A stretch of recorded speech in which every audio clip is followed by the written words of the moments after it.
जॾहिं मां हिन शाइरीअ खे पढ़णु वेठसि त मूंखे लॻो मूंखे एतिरो ई टाइम खपे पियो। जेकॾहिं मूंखे 15 ॾींहं बि पहिरें मिले हा त मां यकसाई इन खे ईअं पढ़ां। हिन किताब खे पढ़णु वक़्तु मुंहिंजे साम्हूं पियल पाणीअ जो गिलास हो, पर मूंखे उन मां डुक भरण ते दिलि न पई चवे। इन करे इन जी शाइरीअ मूंखे ईअं पाण में जकड़े छॾियो।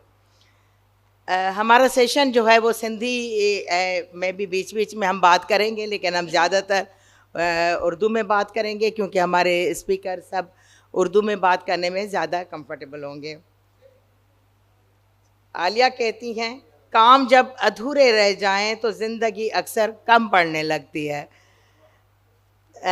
और अभी जब इनाम नदीम से भी बात हुई तो उन्होंने मुझे कहा, अदी हम बातें कम करेंगे, हम आलिया से शायरी पढ़ेंगे। असल में तो अगर इस प्रोग्राम को मैं तरतीब देती तो मैं यही रखती, स्टेज पर सिर्फ आलिया होती और उसकी शायरी होती और हम आंखें बंद करके उसको महसूस करते और सुनते। बहरहाल हमारे स्पीकर में इनाम नदीम हैं। इनाम नदीम भी जो का शहदादपुर से ताल्लुक़ है और ये एक तरह से जोगी हैं अदब के और इल्म के, और इनका इल्म और तदरीस से जो है वो अपनी मतलब इस तरह का एक जोगी है जो अपना ज़िंदगी छोड़ कर चले जाते हैं। और मैं बहुत सोच समझ कर जोगी लफ्ज़ इनके लिए इस्तेमाल कर रही हूँ कि एक अच्छी खासी जॉब छोड़कर, नौकरी छोड़कर जिसमें से अच्छे पैसे मिलते हैं, वो छोड़कर कौन एक स्कूल के बच्चों की तरफ लौट जाता है और उसके वहाँ से अपनी ज़िंदगी शुरुआत करता है। और उसके बाद ये कराची आते हैं और उसके बाद ये मुसलसल न सिर्फ शागिर्दों को पढ़ाते हैं लेकिन अदब के हवाले से कई किताबें इनकी जो है वो तर्जुमा हैं और उन्होंने लिखा है और मुसलसल लिख रहे हैं। तो एक तरह से ये हमारे बहुत मिल्कियत है, हमारी दौलत है, हमारा सरमाया है। उसके बाद सादिया बलोच हैं। सादिया बलोच से मुलाकात से पहले हर जगह अदबी हलकों में, ख़ास तौर पर औरतों के हलकों में, जब भी एक दूसरे से सवाल करते थे, तुमने सादिया को पढ़ा, तुमने सादिया की नज़में सुनी, क्या लड़की कमाल करती है। तो सादिया का भी जो तारुफ़ है वो भी बहुत ज़्यादा एक तवील होगा और एक सियासी और एक बाशऊर घराने में ताल्लुक़ रखने से इनका ताल्लुक़ था और ये इसने अदब में फिर अपना इस वक्त बहुत ज़्यादा नाम कमाया। तो मैं सबसे पहले इनाम नदीम से बात करूँगी और उनसे कहूँगी कि वो इसका तज्ज़िया पेश करें, ख़ास तौर पर इसके नसरी नज़म के डिक्शन के हवाले से और नसरी नज़म के हवाले से कि ये उनकी शायरी किस तरह के पैमाने की है। हमारे यहाँ एक तरह से मुझे यकीन है कि इनाम नदीम जो इसका जवाब जो देगा, जो हम वाकई सुनना चाहते हैं। वरना हमारे पास ऐसा होता है कि हमारे जो नक़ाद होते हैं वो ये कहते कि हाँ अच्छी शायरा है, लेकिन ये था कि जो औरतें लिख रही हैं ना उसमें अच्छी शायरा है। ये नहीं कि पाकिस्तान में जो अच्छी शायरी की जा रही है, जो पाकिस्तान की एक मज़बूत नज़म का जो जिन्होंने बुनियाद रखी है उसमें आलिया का नाम आता है। तो इनाम आप प्लीज़ इसके बारे में कुछ बात करें। फ़नकार के बारे में बात करना या उसके फ़न के बारे में बात करना कभी भी हम हक़ अदा नहीं कर पाते हैं। असल में तो फ़नकार का फ़न जो होता है वही सही मानों में तारुफ़ होता है। यानी जब आप आलिया मिर्ज़ा की शायरी सुनेंगे तो वो शायरी ही सही मानों में तारुफ़ होगी इनके फ़न का। लेकिन ज़ाहिर है कि एक पढ़ने वाले की हैसियत से, एक कारी की हैसियत से, अदब के एक तालिब इल्म की हैसियत से हम चीज़ों को देखते हैं और कभी कभी उनका आपस में तकाबुल भी करते हैं, कंपैरिजन भी करते हैं। इस किताब को मैंने बहुत शौक़ से पढ़ा और बहुत दिलचस्पी से पढ़ा। उसकी दो वजूहात थी। एक तो ये कि शायरी से दिलचस्पी है और मैं ख़ुद भी बुरा भला कुछ लिखने की कोशिश करता हूँ शायरी में। दूसरा ये कि ये जो इन्होंने ज़रिया इज़हार के लिए जो सिन्फ़ या जो फॉर्म मुंतखब की वो नसरी नज़म की है।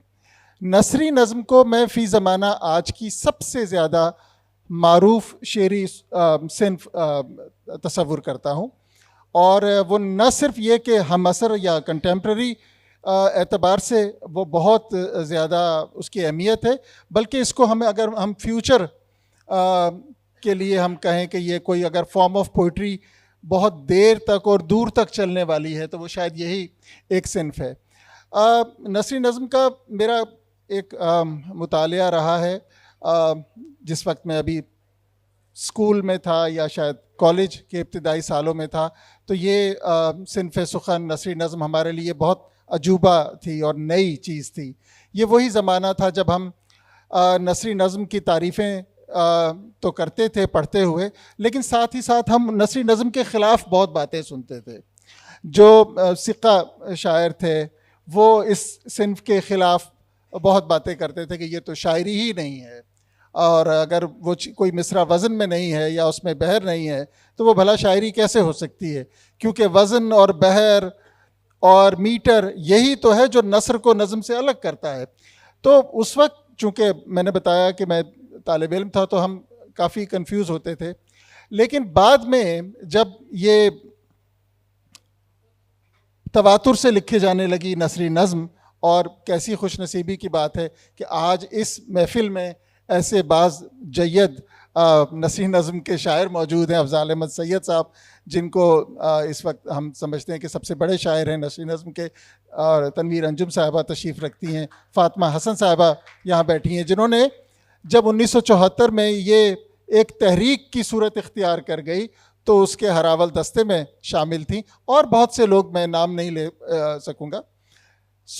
ये जो एक सिन्फ है ये कैसे मैं समझता हूँ कि इजहार का ज़रिया बनती है, और ख़ास तौर पे ये बात मैं करना चाहूँगा आलिया मिर्ज़ा की नज़मों के हवाले से। जिस तरह हम उर्दू गज़ल में देखते हैं कि कई तरह के उसलूब या लिखने के तरीक़े हमें नज़र आते हैं कि मीर की शायरी और तरह की है, गालिब और तरह के शायर थे, इकबाल और तरह के शायर थे, या चलिए आप नई शायरी से मिसालें ले लीजिए। तो कैसे अच्छी शायरी के अंदर भी वेरिएशंस कैसे होती हैं? वो सब अच्छे शायर हैं लेकिन सब अलग शायर हैं, सब मुख्तलिफ शायर हैं। तो मुझे लगता है कि ये इस राज को पा लेना किसी भी शायर के लिए बहुत ही अहम होता है कि मुझे जो लिखना है, मुझे दूसरों के बने बनाए रास्ते पर नहीं चलना, बल्कि मुझे अपना रास्ता अलग बनाना है। मुझे कुछ ऐसा लिखना है जो मेरे नाम से पहचाना जाए या मैं उसके नाम से मेरी पहचान हो। तो मुझे लगता है कि आलिया मिर्ज़ा साहब ने कम से कम यहाँ तक ये मरहला तो बखूबी इसमें तय किया है इन नज़मों में।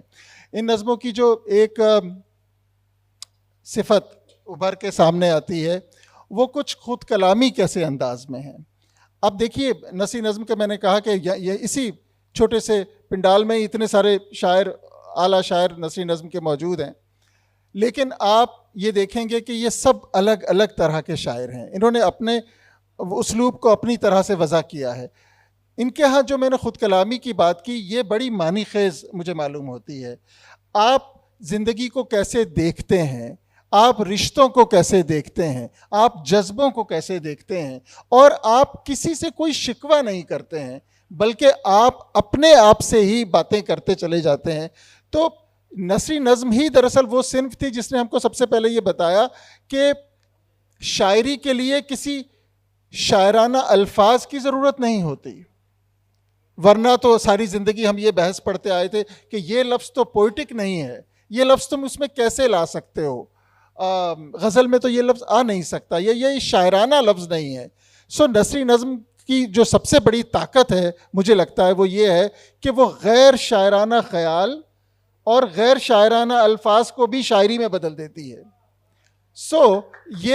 ये खूबी मुझे आलिया साहिबा की नज़मों में जा बजा दिखाई देती है कि जिस तरह से, और दूसरी बात, हम एक लिखने वाले की हैसियत से, एक पढ़ने वाले की हैसियत से, या एक हिस्सास तख्लीक़कार की हैसियत से जिस तरह ज़माने को देखते हैं, जिस तरह ज़माने पर कमेंट करते हैं, जिस तरह रस्मों, रिवाजों, रिश्तों, जज्बों को महसूस करते हैं, मुझे देखिए, ये सवाल बारहा किया जाता है, मेरे तालिब इल्म मुझसे पूछते हैं कि शायरी क्यों करते हैं लोग।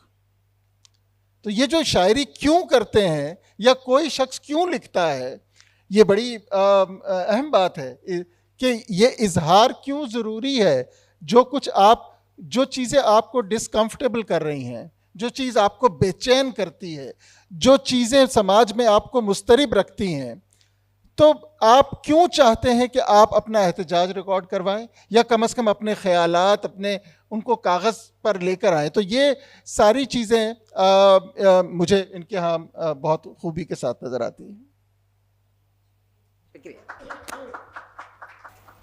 यकीनन अफ़ज़ाल साहब की जो नज़म है वो, या नज़म के हवाले से जो उनकी शोहरत है वो बहुत कम लोगों को के जो है नसीब में या उनकी नाम पर आती है। और निस्याई शऊर के हवाले से भी जो हमारे पास फ़ातिमा हसन, तनवीर अंजुम और इतने सारे अलावा जिन लोगों फ़हमीद आरियाज़, किश्वर नाइद और बहुत सारे नाम हैं जिनके हवाले से निस्याई शऊर का इन्होंने एक तरह से एक शऊर दिया। और सब इसके जो मतलब इनकी अभी एक नज़म का हिस्सा है, आर्डर आर्डर के शोर में मुझे जन्नत की पेशकश की जा रही थी, मगर मैं जानती हूँ सारी उम्र के घाव बदले कोई जन्नत कैसे ले सकता है। कभी तुमने सोचा है साहब? ये एक शऊर है जो कि हमें, हमारी नस्ल को और हमारे आने वाली नस्ल को मिला है। हमारी जो एक तरह से अदबी उस्ताद हैं जो मुसलसल इन लोगों ने एक बुनियाद डाली है कि हम निस्याई शऊर को किस तरह से अपने दर्द में बदल कर और अपनी नज़मों में या अपनी और चीज़ों में ढाल सकते हैं। और इनकी इतनी ज़्यादा इस तरह से मुझे ये लगा, या मैं इस तरह से सोचती हूँ, या मेरी नज़र ऐसी देखती है कि मुझे आलिया की शायरी में बहुत ज़्यादा गहरा निस्याई शऊर झलकता हुआ नज़र आया, जो कि सीधा दिल पर उतर रहा था। और नसरी नज़म से के हवाले से जो अभी इनाम ने बात की, आज हम अयाज़ मेलों में बैठे हैं और अयाज़ की इसमें कोई शक नहीं है और मुझे कहने में कोई हर्ज नहीं है कि मैं बहुत ज़्यादा बड़ी अयाज़ की मदह हूँ।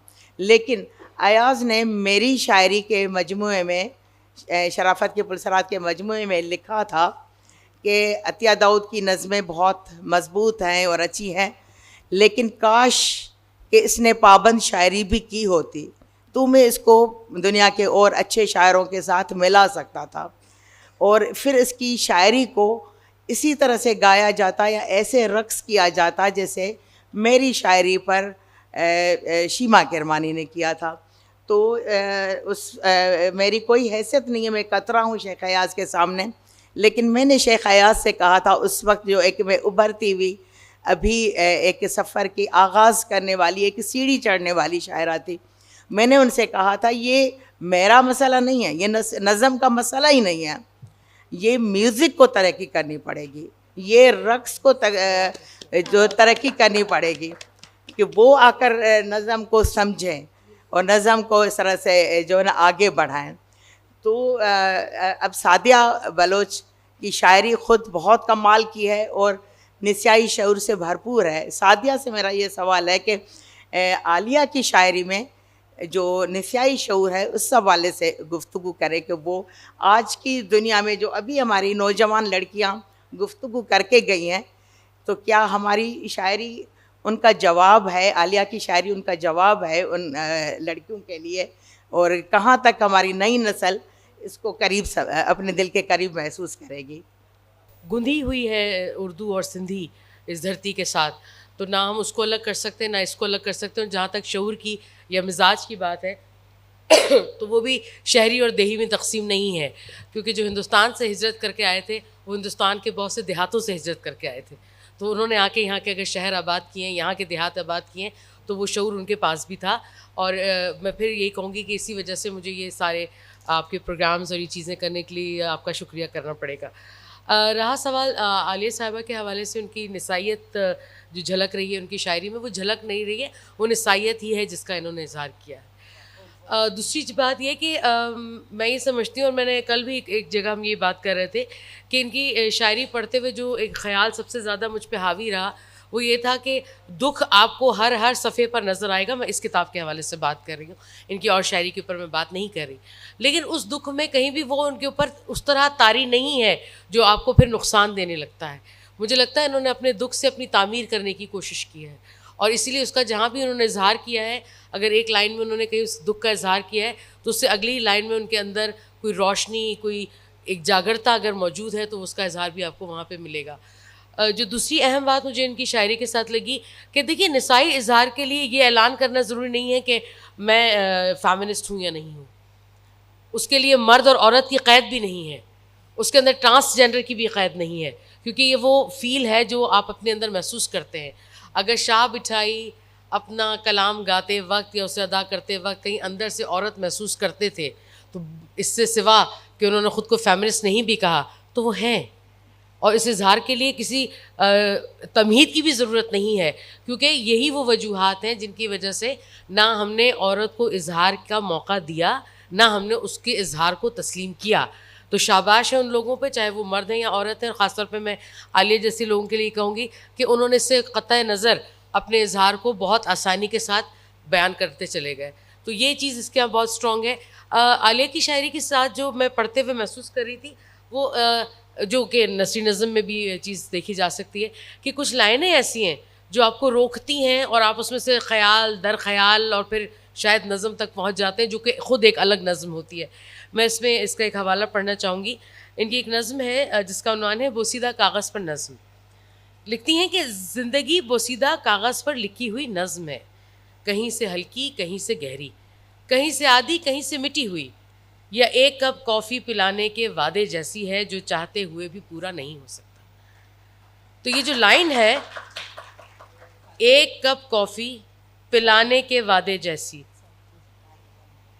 तो ये लाइन या इस तरह की जो मैं बार बार इसी मिसरे की तरफ ज़रा वो करूँगी टाइम को संभालते हुए कि देखिए, अगर कोई भी शायरी, चाहे वो नज़्म उसमें की सूरत है, वो गज़ल की सूरत है, लेकिन अगर वो आपको कोई इंस्पिरेशन नहीं दे रही, आपको सोचने के लिए कोई जगह नहीं दे रही, और फिर उस सोच को सवाल तक पहुंचाने की जगह नहीं दे रही, तो वो सिर्फ किसी भी कागज़ के ऊपर लफ्ज़ों की स्याहकारी है, वो फिर शायरी या वो फिर अदब नहीं हो सकता। तो बहुत मुबारकबाद। और इस जो आपने सवाल किया था कि क्या यंग जनरेशन के लिए, यस, जब यंग जनरेशन इसको पढ़ेगी, जब वो औरतों को समझेगी, तो उनको बहुत से सवालों के जवाब मिलेंगे। Thank you so much. बहुत जल्दी वायदा की तरफ जाने वाले हैं, लेकिन मैं आप जो हमारे यहाँ के पूरे सिंध से जो आए हुए लोग हैं, मैं उनसे मुखातिब हूँ ऐं मां इहो सिंधीअ में ई तव्हां सां मुखातिब आहियां त असां जॾहिं बि ॿियनि शहरनि में या ॿियनि मुल्कनि में हूंदा आहियूं त असांखां चवंदा आहिनि, पुछंदा आहिनि त असां ॿुधो आहे त सिंध में सभिनी खां वधीक किताब विकामजंदा आहिनि। सिंधी माण्हू, सिंधी जा नौजवान सभिनी खां वधीक किताब ख़रीद कंदा आहिनि, ऐं मूं हमेशह इहो जवाबु ॾिनो, हा इहो सच आहे। त मां तव्हांखे अर्ज़ु थी कयां त महिरबानी करे मुंहिंजी इन ॻाल्हि खे सच साबित कयो। हीअ किताब आलिया जो दूसरे कमरे में बैठा ख़्याल हिन वक़्तु स्टॉल ते मौजूदु आहे, सांझ पब्लिकेशन शाये कयो आहे। इन ॻाल्हि खे सच साबित कयो जेको असांजे लाइ पूरी दुनिया में या पूरे मुल्क में इहो ख़्यालु, हिकिड़ो मुस्बत ख़्यालु वेठल आहे। हिन किताब खे ख़रीद कयो ऐं आलिया हिते असां वटि मौजूदु आहे, इन खां तव्हां सही करायो ऐं इहो किताब वठो। ऐं हाणे असां आलिया खे चवंदासीं, आलिया से कहेंगे कि आलिया आप अपनी शायरी सुनाएं। दूसरे कमरे में बैठा ख्याल। काम जब अधूरे रह जाएं तो ज़िंदगी अक्सर कम पड़ने लगती है। सुबह जो आयतें पढ़ो उनके मायने दिन की दौड़ धूप में कहीं खो जाते हैं। सुबह जो आयतें पढ़ो उनके मायने दिन की दौड़ धूप में कहीं खो जाते हैं, और रात को जो हसार खींचो वो सराहने से अपनी जगह नहीं छोड़ता। मैं मसरूफ़ हो जाऊं, शुक्रिया, मैं मसरूफ़ हो जाऊं तो तुम्हारा ख़्याल दूसरे कमरे में बैठा मेरा इंतज़ार करता रहता है। शुक्रिया। मैं मसरूफ़ हो जाऊं तो तुम्हारा ख़्याल दूसरे कमरे में बैठा मेरा इंतज़ार करता रहता है। काफ़ी की तलब बढ़ती जाती है और सिगरेट का धुआं कमरे में भर जाता है, तब मुझ पर आयतों के भेद खुलने लगते हैं। भादों की बारिशें यादों की तरह खिड़कियों से दर आती हैं, हवा सिरकते हुए पर्दों में छुप जाती है और खिड़की के शीशे उदासी की हब्स में गुम होने लगते हैं। रात के खींचे हुए किसी हसार में मोहब्बत और ख्वाब नहीं आते और तुम्हारा ख्याल दूसरे कमरे में जाने कब का मर चुका है। इसीलिए तुम्हारी याद आते ही मुझे कब्रिस्तान अच्छे लगने लगते हैं। जी, रेल का आखिरी डिब्बा। रात एक बरस की थी, मैं एक बरस सोती रही। रात एक बरस की थी, मैं एक बरस सोती रही। नींद में रेलगाड़ी का आखिरी डिब्बा मेरे हमरा सफ़र करता रहा। नींद में रेलगाड़ी का आखिरी डिब्बा मेरे हमरा सफ़र करता रहा। जाने कब किसी जंक्शन पर सफ़र का कांटा बदल गया। जाने कब किसी जंक्शन पर सफ़र का कांटा बदल गया तो हिजरतों ने नई रुदाद लिखी। मुझे मालूम नहीं था कि अगले स्टेशन पर पड़ाव कितनी देर का होगा। मैं नहीं जानती थी तुम्हें दोबारा देख पाऊंगी या नहीं।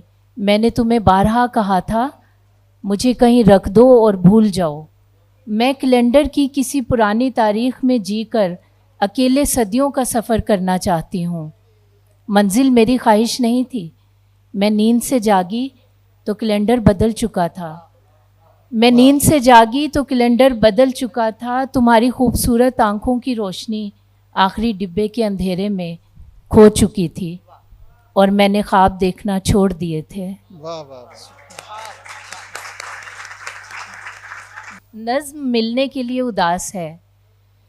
अच्छे दिन थे जब हम नज़में लिखते और गुनगुनाते, तभी हमने उड़ने के ख्वाब देखे थे। मगर हम नहीं जानते थे कि उड़ान तो घरों तक रह जाएगी। हमने मिलने के बेशुमार वादे किए। हमें नहीं पता था कि मिलना कितना दुश्वार होगा। कौन जाने ये माह साल की दूरी चेहरों को कितना बदल देगी। मुद्दत बाद शनासाई मचलती हुई मानूस दरवाज़ों पर जा पहुँचेगी, जहाँ वो दस्तक ना दो लिखा देखकर हैरत ज़दा रह जाएगी और दुख की गहरी चाप लिए लौट जाएगी। जब मिलने के आदाब बदल जाएं तो कुछ भी मुमकिन हो सकता है। मगर तुम इसी शहर में रहना, मुझे तुम्हारे घर तक का रास्ता मगर तुम इसी शहर में रहना, मुझे तुम्हारे घर तक का सारा रास्ता अजबर रहेगा। नहीं भूलूंगी कभी कि पुल से मुझे दाएं हाथ मुड़ना है।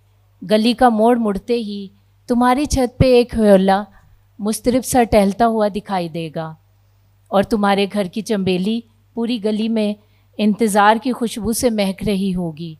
सदियां गुजर जाएं, मैं आंखें बंद करके तुम्हारे घर के रास्ते पर चल सकती हूँ। सदियां गुजर जाएं, मैं आंखें बंद करके तुम्हारे घर के रास्ते पर चल सकती हूँ। बस तुम इसी शहर में रहना, बस तुम इसी शहर में रहना। मैं हर दिन अपनी खाली आंखों से किसी न किसी ख्वाब की एक किरची निकालती रहूँगी ताकि तुम्हें कभी भुला ना सकूँ। सुरमई कबूतर कहीं नहीं है, शायद अब मेरे जाने के दिन है, शायद अब मेरे जाने के दिन है। इसीलिए नींद में सुरमई कबूतर फड़फड़ाने लगे हैं।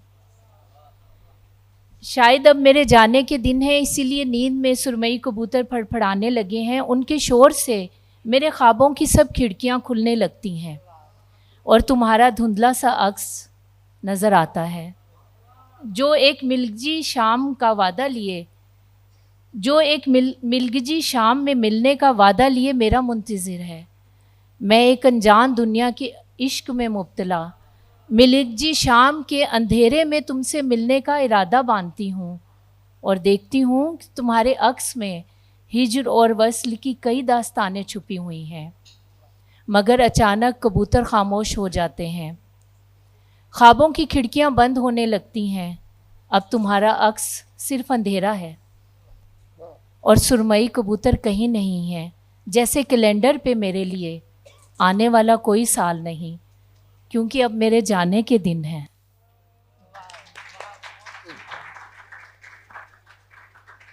आप सब लोगों की मौजूदगी में हमें इतनी खूबसूरती शायरी को सुनने का और ज़्यादा मज़ा आया।